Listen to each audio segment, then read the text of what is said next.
Good morning everyone. It is the second video for your chapter 5 of chemistry, that is separation of substances. Today we will be studying about why is separation necessary, methods of separation and separating solids from other solids.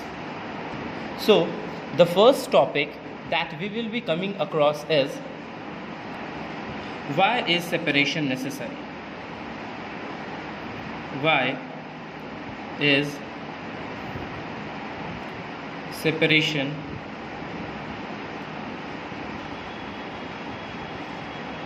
necessary? So अब जो separation है वो क्यों किया जाता है? Because इसमें बहुत सारे कंस्टिट्यूएंट पार्टिकल्स, बहुत सारे इम्प्यूरिटीज़ मिले होते हैं.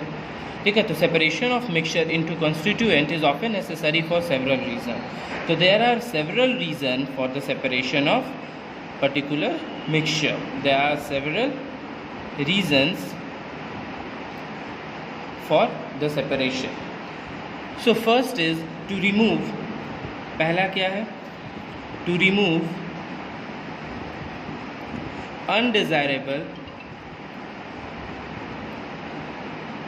undesirable constituent. ठीक है, ऐसे कॉन्स्टिट्यूएंट जो मिक्स नहीं हो सकते. तो इसका एग्जाम्पल लेते हैं. जैसे second example, that is small stone present in rice. छोटे छोटे पत्थर क्या में प्रेजेंट होते हैं? राइस में जो प्रेजेंट होते हैं. That can be harmful for our teeth and for body. अब ये जो राइस के अंदर ये जो स्टोन प्रेजेंट है, ये क्या होते हैं? हमारे बॉडी के लिए और हमारे टीथ के लिए हार्मफुल होते हैं. तो इसी चलते it is necessary to remove the stones from this rice. इसीलिए इस स्टोन को राइस से निकालना बहुत ही ज़रूरी है. या फिर एक और एग्जाम्पल ले सकते हैं, दैट इज टी लीव्स. जब टी प्रिपेयर करते हैं उसमें से with the help of strainer, ठीक है, स्ट्रेनर से हम लोग टी लीव्स को क्या करते हैं? हटाते हैं. ठीक है, स्ट्रेनर से टी लीव्स को हटाकर फिर हम लोग फाइनली टी को पीते हैं.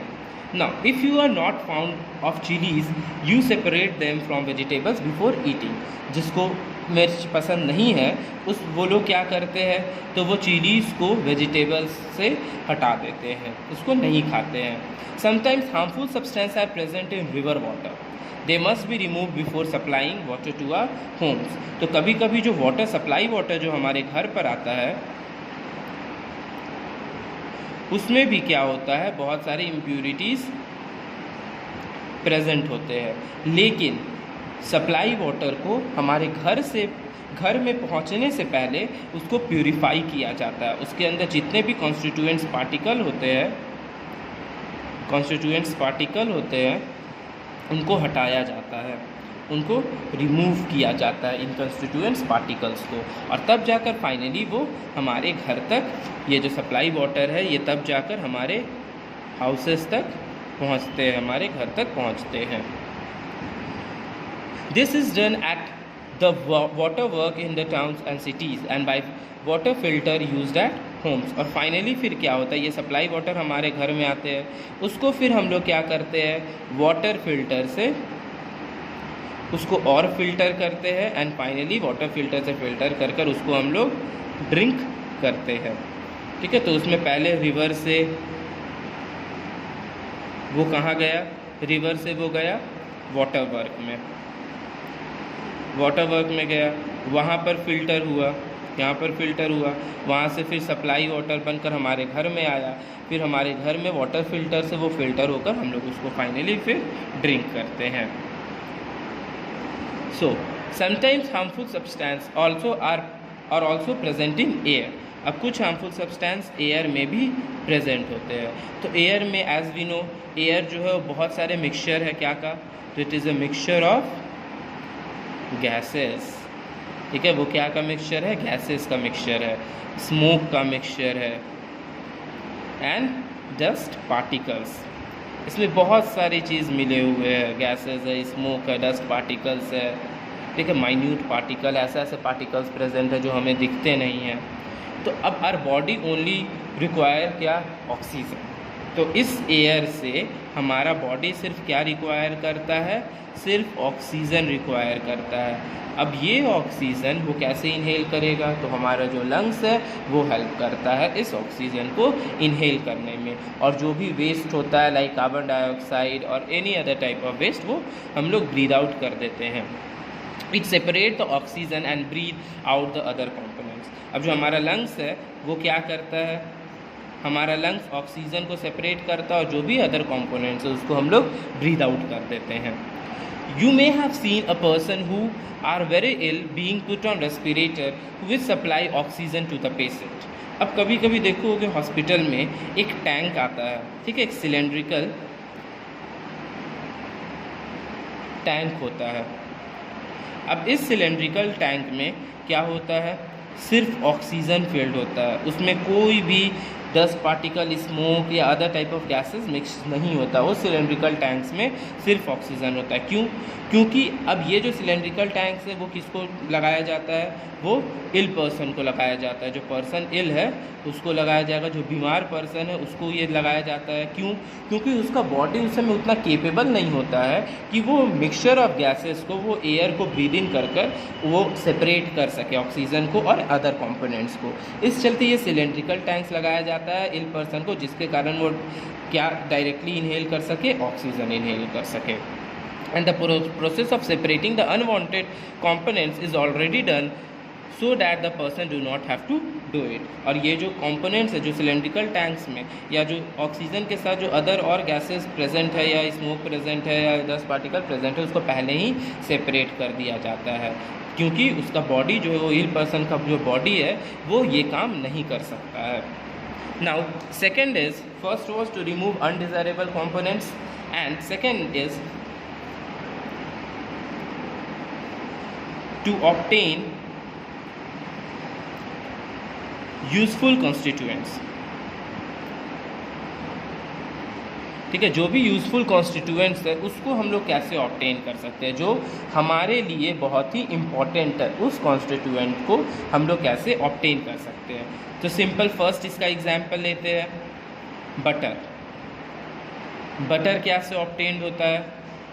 ये बटर या तो हमें मिल्क से मिलता है या फिर कर्ड से मिलता है। कर्ड को जब चर्निंग करेंगे तो उससे हमें क्या मिलेगा? बटर मिलता है, या फिर मिल्क से हमें बटर मिलता है। तो अब ये जो कंपोनेंट हम लोग को प्रोवाइड हुआ, ये कैसा कंपोनेंट है? ये यूज़फुल कंपोनेंट है जिसे हम यूज़ कर सकते हैं। ऐसा तो है नहीं कि बटर को हम यूज़ नहीं कर सकते हैं, तो ये बटर एक यूज़फुल कंपोनेंट्स आता है। या फिर क्रूड ऑयल, एक और एग्जांपल ले लो, क्रूड ऑयल और पेट्रोलियम।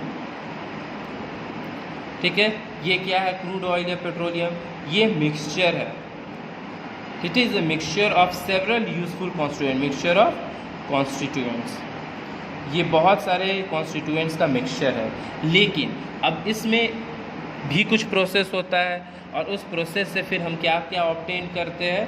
तो क्रूड ऑयल से ऑब्टेन होता है बहुत सारी चीज़, that is petrol, kerosene,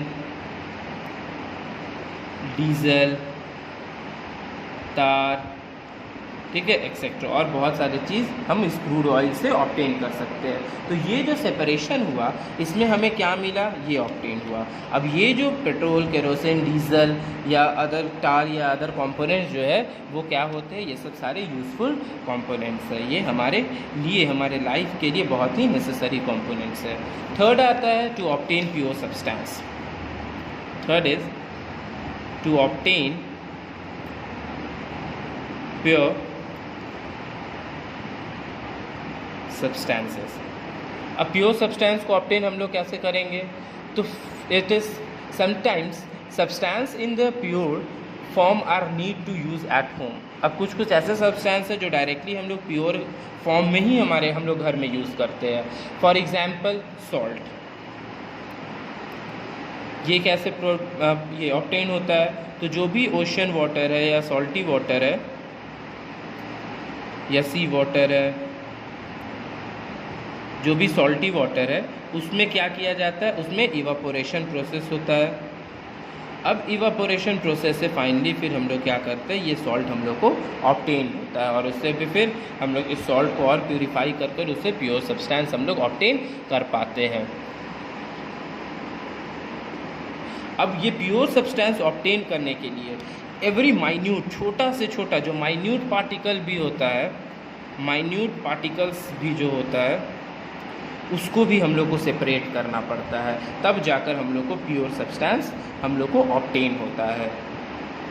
now the second topic is that is methods of separation. Methods of separation, अभी हम लोग पढ़े वाई सेपरेशन वॉज नेसेसरी, अब हम लोग पढ़ेंगे कि कैसे हम लोग सेपरेशन कर सकते हैं। तो simple, to separate a mixture we have to use such a property that one constituent of the mixture has the and the other do not.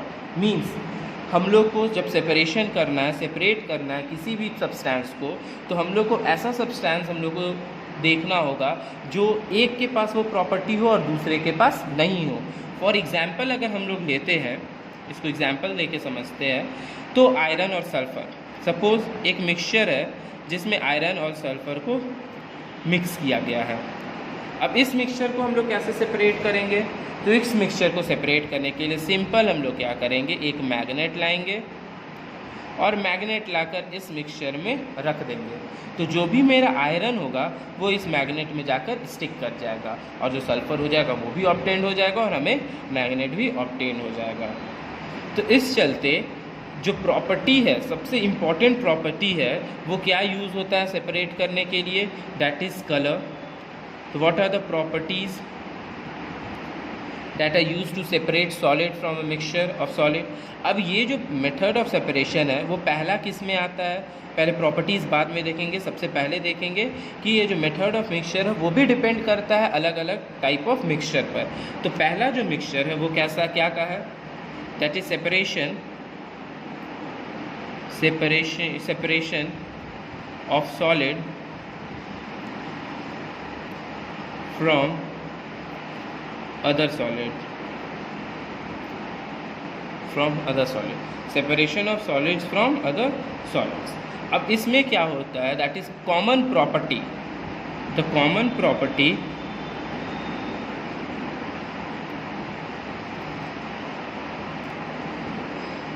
Property जो सेपरेट करने के लिए यूज़ होते हैं कैसे मिक्सचर के, that is to separate solid from mixture of solid. ठीक है, सॉलिड्स फ्रॉम अदर सॉलिड्स, मतलब जब दो सॉलिड मटेरियल, जो सॉलिड सब्सटेंस को जब मिक्स करेंगे तो हम उसका क्या क्या प्रॉपर्टीज़ देखेंगे। तो प्रॉपर्टीज़ में हम देखेंगे कलर, उसका साइज़, उसका शेप, उसका वेट, ठीक है, अट्रैक्शन बाय मैग्नेट,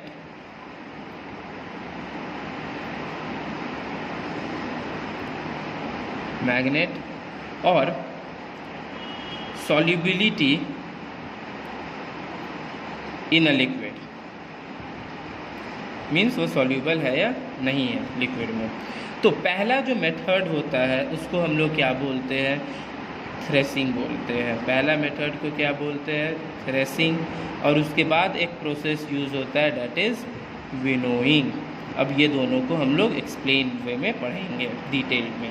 अब थ्रेसिंग कैसे होगा, सपोज आफ्टर द वीट और राइस क्रॉप इज़ हार्वेस्टेड, जब राइस या वीट क्रॉप को काट दिया गया, क्या कर दिया गया, हार्वेस्ट कर दिया गया, तब उसमें से हम लोग क्या निकालेंगे, ग्रेन्स। इस हार्वेस्टिंग के बाद अब मेरा फाइनल क्या होगा, उससे ग्रेन्स निकालना, उससे राइस या वीट को अलग करना। तो first step is to take out the grains from stalks. ठीक है, ये ग्रेन्स को कहाँ से निकालेंगे, ग्रेन्स फ्रॉम स्टॉक्स, मतलब जो पूरा वीट या राइस का जो पूरा गुच्छा होगा, ठीक है, उसको हम स्टॉक बोलेंगे। उसमें से हमको क्या निकालना है, ग्रेन्स। तो ये कैसे निकलेगा, तो ये निकलता है एक प्रोसेस से जिसका नाम दिया गया है थ्रेसिंग।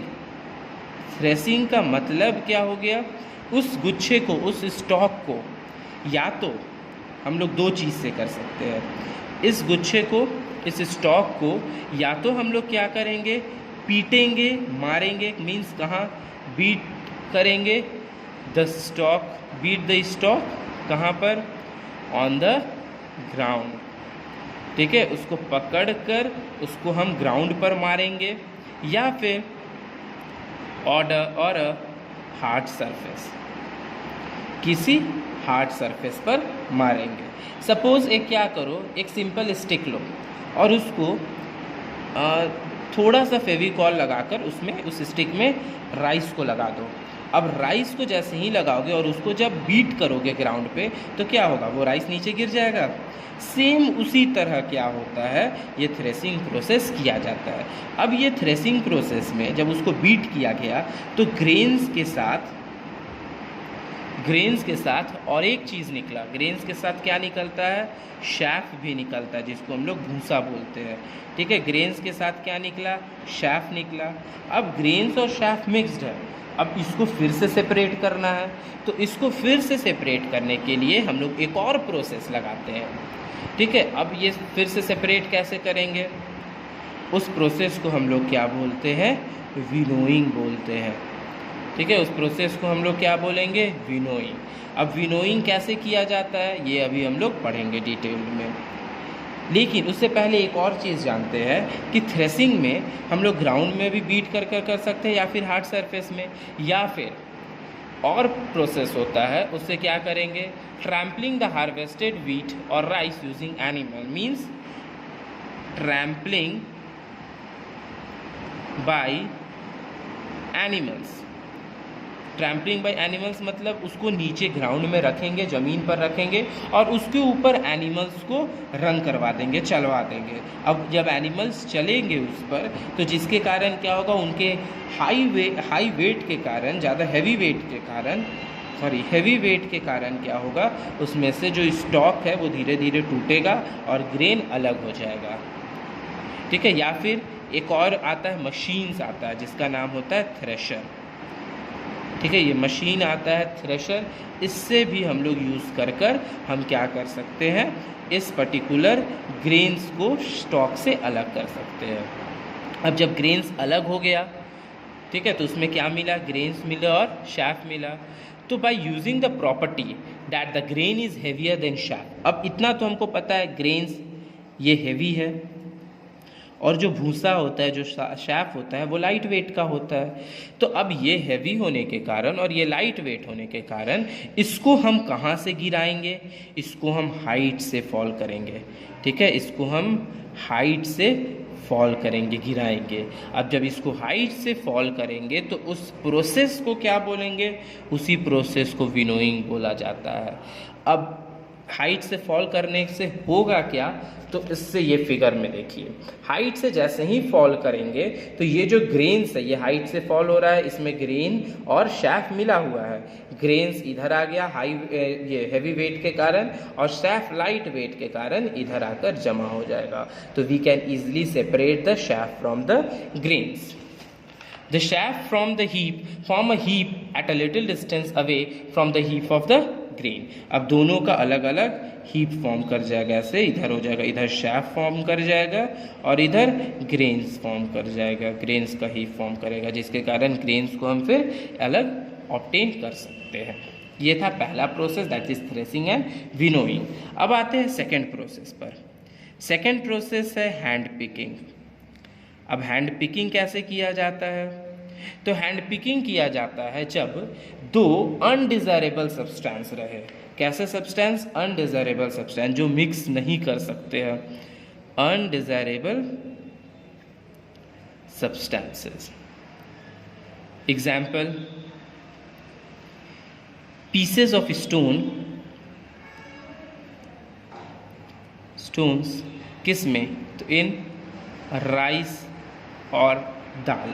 तो ये एग्जाम्पल तो हम लोग घर में भी अपने देख सकते हैं। जब भी हमारे घर में राइस कुक होता है तो उसके पहले मम्मी जो होती हैं वो क्या करती हैं, पहले उस राइस को चुनती हैं, ठीक है, उसमें से स्टोन के जो पीसेस होते हैं उसको अलग करती हैं।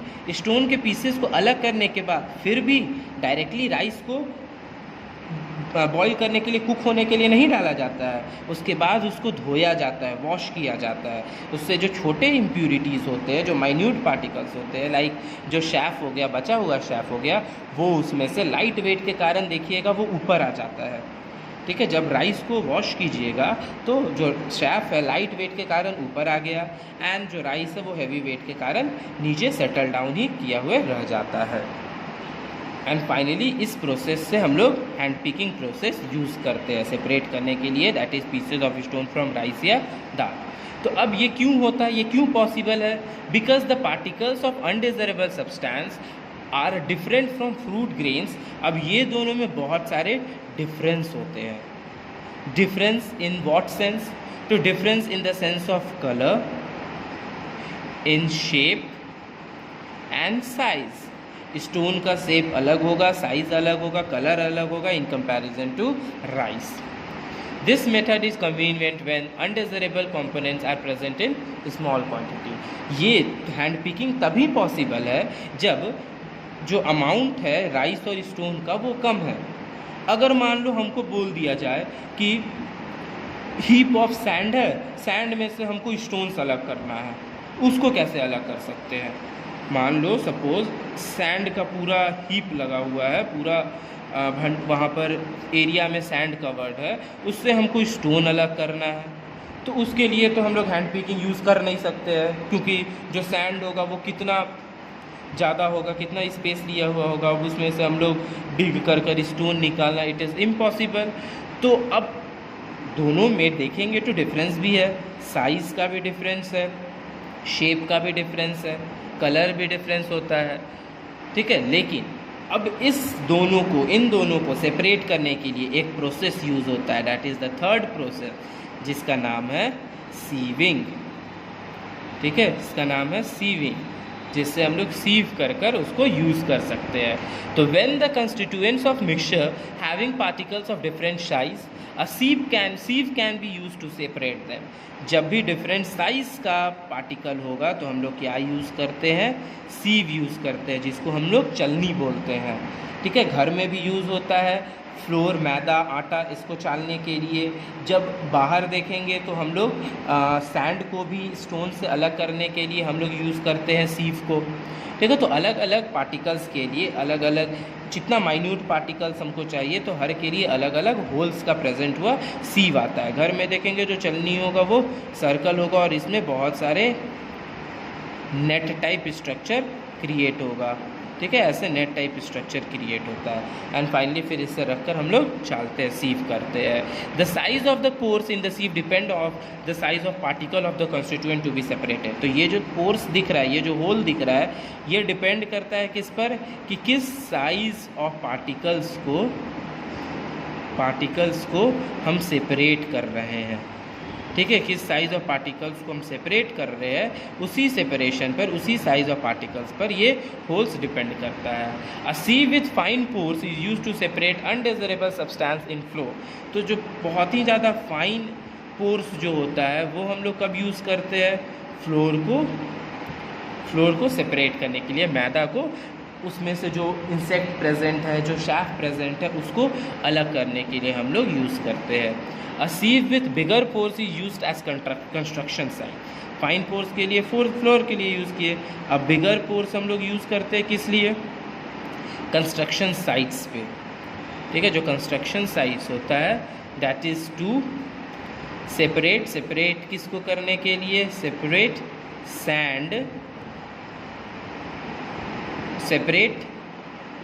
सैंड एंड स्टोन, ठीक है। स्टोन को सैंड से अलग करने के लिए हम लोग क्या यूज़ करते हैं? बिगर पोर्स वाला। Sieve is also often used at home to separate the bigger particles in wheat flour, that is आटा। wheat flour में भी हम लोग यूज़ करते हैं अपने घर पर, ठीक है। However, this is not considered a healthy practice nowadays, as the bigger particles of roughage are lost। अब जब हम लोग फाइन पोर से फ्लोर को, व्हीट को, आटा को व्हीट फ्लोर जो है, इसको जब हम लोग अलग करते हैं तो वो हमारे बॉडी के लिए सही नहीं होता। क्यों? क्योंकि इसमें जो शैफ है वो एज अ रफेज वर्क करता है, ठीक है, एज अ रफेज वर्क करता है। अगर ये निकल जाता है तो हमारे बॉडी से रफेज ख़त्म हो जाता है, हमारे बॉडी को रफेज नहीं मिल पाता है, हमारे जो फूड जो खाते हैं उसमें रफेज क्वांटिटी बहुत कम हो जाता है, एंड फाइनली वो हमारे बॉडी के लिए अच्छा नहीं है। That's all for today. Rest of the topic we will be covering in the next video. Thank you.